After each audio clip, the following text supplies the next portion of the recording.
Hi, my name's Allison. I'm a psychic medium and a farmer. Today's day 28. I'm milking my cow on TikTok. Today we're going to talk about the veil. It's a term used in the spiritual and metaphysical community a lot. But do you know what it means? Do we know what it means when the veil is thinning? And do you know why or how it's connected to getting woken up at like 3 o'clock in the morning?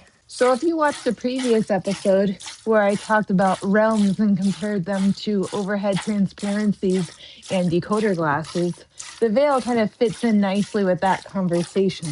So the veil is what we call that barrier between the physical and spiritual realms. And that barrier can be perceived as thicker or thinner. I like the word the veil because when we think of veils in terms of fabric and fashion, we know that veils allow us to see what's on the other side of it, but not crystal clear.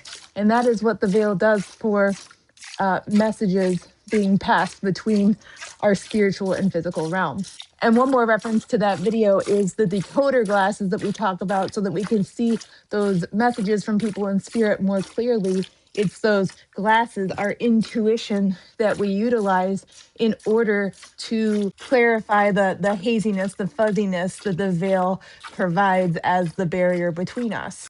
So thinking back with that fabric veil analogy, we've seen some veils that are multiple layers of tulle. That's that like tutu material, right? So the more open you are, let's call it the less layers of the veil or material, the thinner the veil is for you.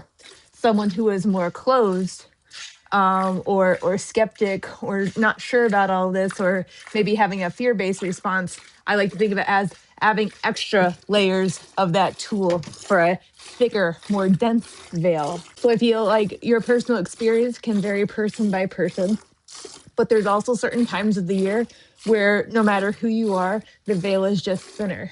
And I love the way that nature signifies this time for us, at least in the Western Hemisphere, because the veil is thinnest right around the very end of October, very beginning of November is when the veil is the thinnest. Halloween, All Souls Day, All Saints Day didn't just coincidentally get put during those days. I love how nature provides us a reminder of this time, of that's what's going on. I like to think about when the leaves drop, at least here in Connecticut, when the leaves drop, that's my cue to get ready, buckle up, because people in spirit are ready to go, and it's a lot easier for them to relay what they've got to say. The private readings I've been doing during late October, early in November have been, I love it. It's a great thing. With that being said, if you have a reading or want to connect with your past loved ones any other time of the year, yeah, it's totally possible. It's totally fine. I just like to think of right now as an extremely accessible time for those messages to be relayed back and forth because of how thin the veil is for everyone right now. So my awakening happened in 2023 in August. So the thick of summer, think about the trees fully leaved, everything thick and dense, but still that all blasted through. Then my mom passed in September of 2023. Leaves everywhere, still no problem for that message to get through. But then I started to look in deeper into my intuition, try to start to figure these things out right around Halloween time, right when Halloween is when I said, oh yeah, I'm not going to drink anymore because it's an extra barrier for me in order to communicate with those in spirit. And I don't want that. So November and December of 2023 were times I really leaned in, had a really quiet moment, focused on myself and my own connection with my higher self and past loved ones. So although at that time in 2023, I didn't know what the veil was, I heard people talk about it. I'm like, yeah, okay, I don't know what that means, but all right.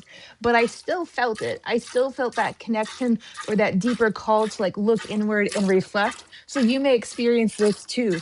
Think about, our nights, we have less daylight. It gets dark so soon here. And so all of that is like nature, in my opinion, calling us to look inward, to reflect, to have these quiet moments, all the way until about my birthday, which is the day before winter solstice. And then day by day, we get a few more minutes of daylight, which brings us to spring, But really, all of winter time I use as like a deep time to reflect and connect. And I would encourage you to use these winter months to your advantage as well. So if you're new to this whole intuitive, spiritual, all of this way of thinking, guess what? It's the most perfect time for you to come and explore, because this is the most accessible time for you as long as you allow it.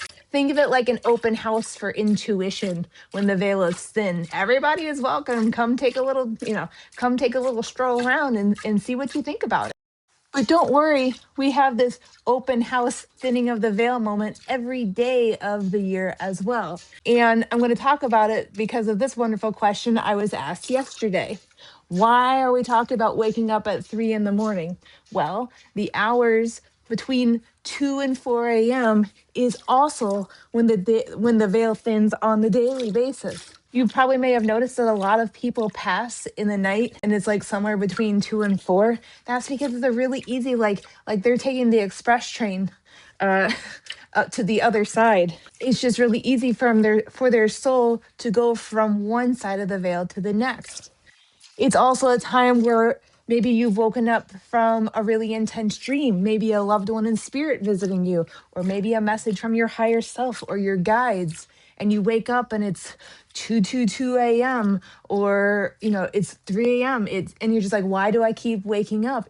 Because it's a time where your conscious mind is taking a little resty, and everyone and everything else can pipe in and state their message very clearly and succinctly for you to at least hold on to, grasp as much of that information as possible. That's why it's a great idea to have a notebook or do voice memos right when you wake up if you have a really powerful or memorable dream that you feel is of importance to you. So if you've been getting woken up at 2, 3, 4 in the morning, and you're having some experiences, whether it's thoughts or feelings or visuals, and you're just like, what is going on? Do your best to receive this information neutrally. Do your best to make sure to remember that this is a two-way communication. You can ask questions like, hey, who is this? Is this for me or someone else? Also, if this is happening regularly for you, do yourself a favor and go to bed a little early. Make sure you have enough sleep. My day really shifts. I know I need to be in bed by like 9 because I know I'm going to get woken up at 2, 3, 4 in the morning.